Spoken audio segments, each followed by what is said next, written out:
Bharatiya Janata party ఆధ్వర్యంలో నేతాజీ సుభాష్ చంద్రబోస్ జయంతి వేడుకలు పాత మంగళగిరిలో ఉన్న సుభాష్ చంద్రబోస్ విగ్రహం వద్ద యువ మోర్చా ఉపాధ్యక్షులు మునగాల నాగేశ్వరరావు ఆధ్వర్యంలో భారతీయ జనతా పార్టీ మంగళగిరి నాయకులు నేతాజీ విగ్రహాన్ని శుభ్రపరిచి వారికి పూలమాల వేసి వేడుకలు జరిపి ఘనంగా నివాళులర్పించారు. ఈ సందర్భంగా బీజేపీ జిల్లా నాయకులు తులిమిల్లి రామకృష్ణ మాట్లాడుతూ భారతదేశ స్వతంత్ర సమర పోరాటంలో తనదైన శైలిలో గాంధీ గారు ఎన్నుకున్న హింస మార్గం ఒకటే సరైనది కాదని, పోరాటం ద్వారానే మన స్వాతంత్ర్యం సాధించుకున్నామనే ఆలోచనతో ఆజాద్ హిందూ అనే ఒక దళాన్ని ఏర్పరిచి బ్రిటిష్ పాలకులపై నిరంతరంగా దాడులు చేసి వారి గుండెల్లో వణుకు పుట్టేలా చేసిన పోరాట యోధుడు నేతాజీ సుభాష్ చంద్రబోస్. దేశ యువతకు రక్తాన్ని దారపోద్దాము, స్వతంత్రాన్ని తెచ్చుకుందాం అనే ఒక సందేశంతో ఎంతో మంది యువకులు నేతాజీ దళంలో చేరి తమ వంతు పోరాటాలు చేసి బ్రిటిష్ పాలకులకు వ్యతిరేకంగా ఉద్యమాలు చేశారని మాట్లాడారు.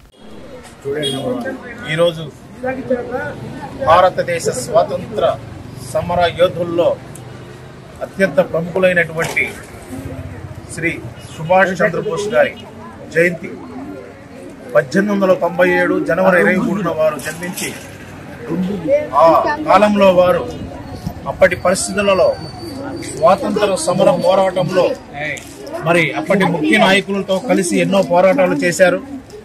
మరి మహాత్మా గాంధీ గారి అహింస అంటూ ఆయన ధోరణిలో ఆయన వెళ్తూ ఉన్నప్పుడు ఒక్క అహింస మాత్రమే సరైనది కాదు, పోరాటం ద్వారానే మనం స్వాతంత్రం మనం సంపాదించుకోగలమని చెప్పే ఒక ఉద్దేశంతో ఆజాదీ హింద్ అనే ఒక దళాన్ని ఏర్పాటు చేసి మరి బ్రిటిష్ పాలకుల గుండెల్లో వణుకును పుట్టించినటువంటి వ్యక్తి సుభాష్ చంద్రబోస్.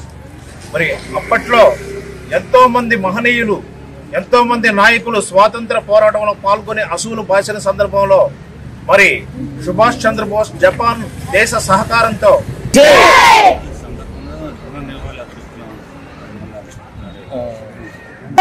माता के जय हिंद, जय हिंद, जय हिंद, జై హింద్ నినాదంతో బ్రిటిష్ వాళ్ళని వణికి పుట్టించి భారతీయుల్లో స్వాతంత్ర కాంక్షను తగిలించినటువంటి సుభాష్ చంద్రబోస్ గారి జయంతి ఈ రోజున. సుభాష్ చంద్రబోస్ గారి జీవితం మొత్తము కూడా ఆదర్శము, పోరాటాల మయం.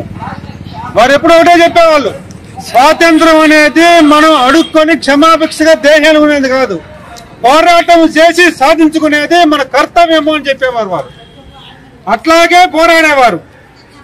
దేశం మొత్తము కూడా సొంతగా సైన్యాన్ని ఏర్పాటు చేసుకుని ఆజాద్ హింద్ ఫౌజ్ మీద బ్రిటిష్ వాళ్ళ మీద పోరాడి మొట్టమొదటి భారతదేశ ప్రధానమంత్రిగా చరిత్రలో నిలిచిపోయినటువంటి వ్యక్తి సుభాష్ చంద్రబోస్. 1943 సంవత్సరంలోనే అండమాన్ నికోబార్ దీవుల్ని జర్మనీ సహకారంతో అక్కడ గెలుచుకుంటూ అండమాన్ నికోబార్ దీవులు మన సొంత జెండా ఎగరవేసి సొంత